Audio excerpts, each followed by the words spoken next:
Bleach fans know the Soul Society arc ended with a bang.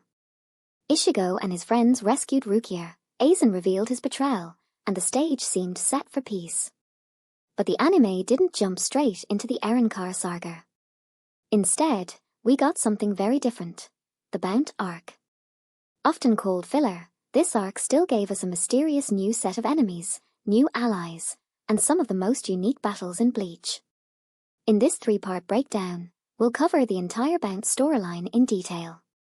Today, in part 1, we'll explore how it all began, with the arrival of the Mod Souls, Orihimi's kidnapping, and Ichigo's first encounters with the Bount. The story begins peacefully in Karakura town. Ichigo and his friends are finally back home after the chaos in Soul Society. But that peace doesn't last long. Orihimi is suddenly kidnapped by a strange group of characters: Ririn, Kurodo, and Nober. At first, it looks like new enemies have arrived. Ichigo, Chad, and Yuryu rush in to save Orihimi, and a fight breaks out. But things aren't what they seem. These new characters reveal themselves as Mod Souls, but unlike Kon, they each have unique personalities and special abilities. Ririn, the bossy leader, can create illusions. Kurodo can transform into different objects. And Nober can open dimensional portals. Their goal wasn't to harm Orihimi, but to test Ichigo's group. Why? Because a new kind of enemy is about to appear, one far more dangerous than anything they've seen before. Soon after, strange cases begin happening in Karakura town. People are suddenly collapsing, their souls drained, but it's not the work of hollows. This is where Ichigo and his friends encounter their first Bount. The Bount are a mysterious race of humans who live like vampires. Instead of blood, they consume human souls to survive and extend their lives. Unlike Shinigami, who purify hollows, or hollows who eat souls instinctively, the Bount consciously steal souls, making them feared and hated by both humans and Soul Society. Each Bount commands a doll, a living weapon with its own personality, similar to a Zanpakuto spirit, but much more independent. The first doll we see is Giselle, a giant mosquito that drains human souls.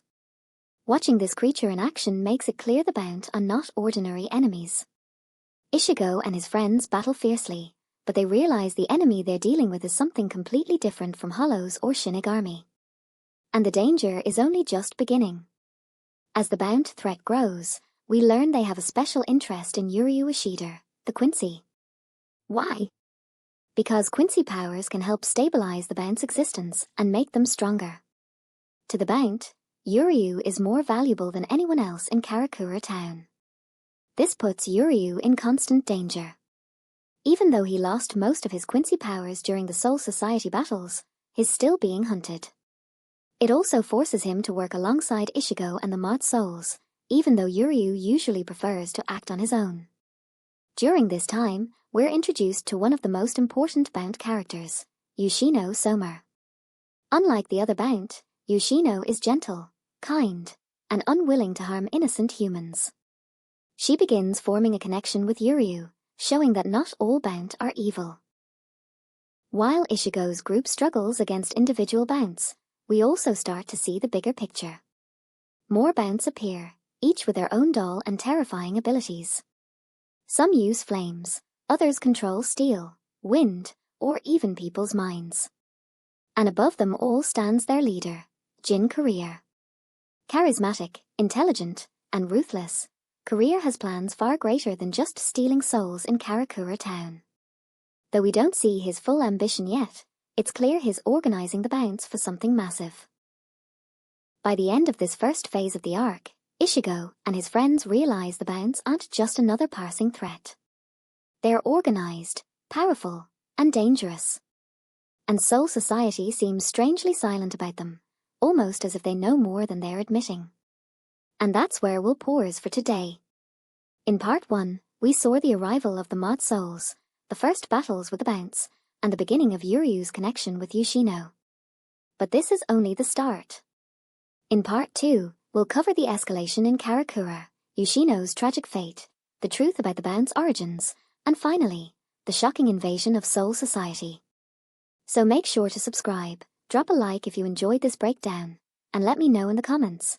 Do you think the Bount arc is underrated, or was it still just filler for you?